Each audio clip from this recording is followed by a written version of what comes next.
Nah, hari ini saya akan mencoba kembali bagaimana mencari support dan resisten contoh studi kasus pada saham Krakatau Steel. Saya buka pakai yang e-trading view ya. Trading view. Nah, ini chartnya bagus menurut saya dibandingkan dengan chart yang lain. Kemudian di chartnya diklik, pilih yang chart. Nah, kalian harus login dulu ya biar bisa masuk. Nah, tampilan awalnya tuh defaultnya seperti ini ya. Ini karena saya kemarin sudah membuka beberapa saham jadi seperti ini. Nah, ini ada info-info lagi juga di sini itu ya. Itu bisa diklik, ini informasinya perolehan. Tapi kalau yang di Yahoo Finance itu ada D, itu D berarti dividen. Kemudian saya tadi kan contohnya saham keras ya, kita klik aja simbolnya, ketik di sini Krakatau Steel seperti itu. Kemudian kalau ingin dibesarkan tinggal scroll ke atas itunya, mouse-nya scroll ke turunin ya, diturunin tuh menjadi ke atas. Kemudian kalau agak diperkecil kan di scroll ke atas seperti ini. Nah, ini kan polosan ya, tidak ada kelihatan support trend resisten dengan moving average, tapi ini juga bisa dideteksi dengan menggunakan garis trend line. Nah, cara menentukan garis trend line-nya itu jadi seperti ini.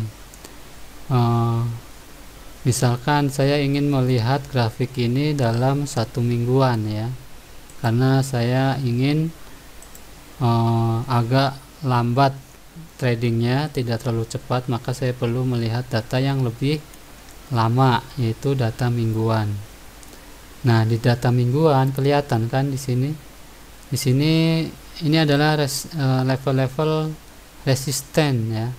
Kalau harga itu kemudian turun, kemudian naik, nah pasti dia harus melalui hambatan-hambatan ke atasnya, yaitu hambatannya ini titik-titik puncak dalam tebing-tebing turunan ini ya. Ini kan jadi titik puncak, ini titik puncak, ini titik puncak, ini titik puncak, seperti itu.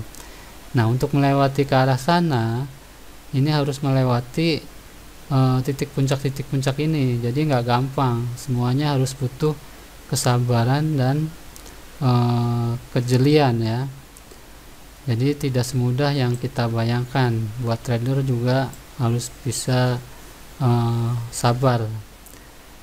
Nah, di grafik mingguan kan kelihatan di sini kalau kita garis secara trend line ini ya. Kemudian saya tarik garis lurus ke sini. Ini kan puncaknya ya. Nah, klik di sini, kemudian ditahan, kemudian klik di sini, lepas. Nah, ini adalah level resistennya.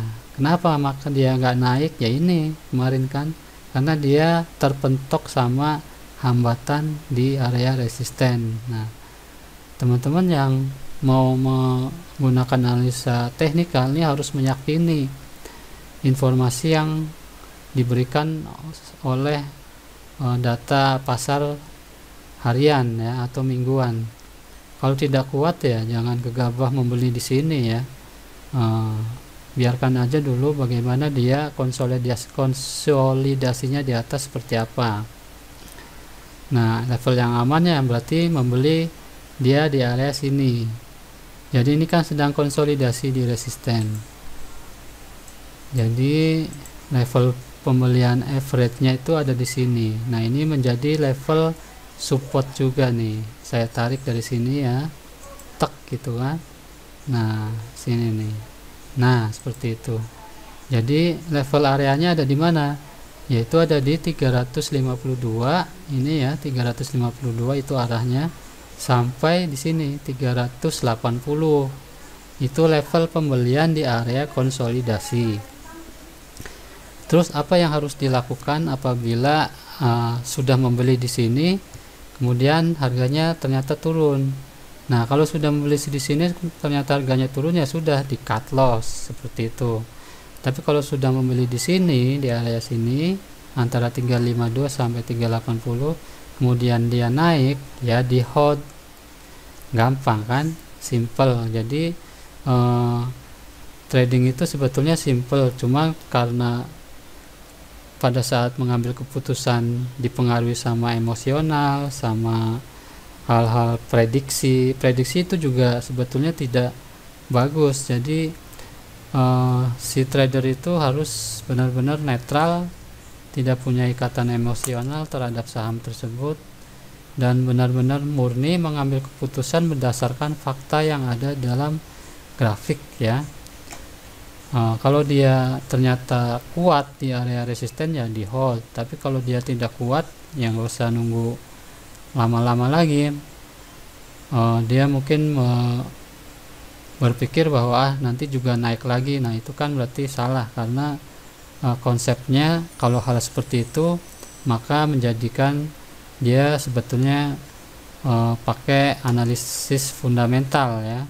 Padahal niat awalnya dia pakai analisis teknikal. Jadi analisis fundamental itu adalah yang memang jangka panjang, pasif sekali di pasar.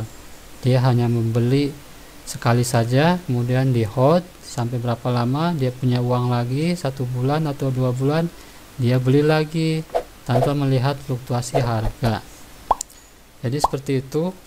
Mudah-mudahan video singkat ini membantu dalam mengambil keputusan dan memberi gambaran kepada para yang masih pemula untuk bisa mengerti rambu-rambunya di pasar saham agar modalnya nggak jebol, ya.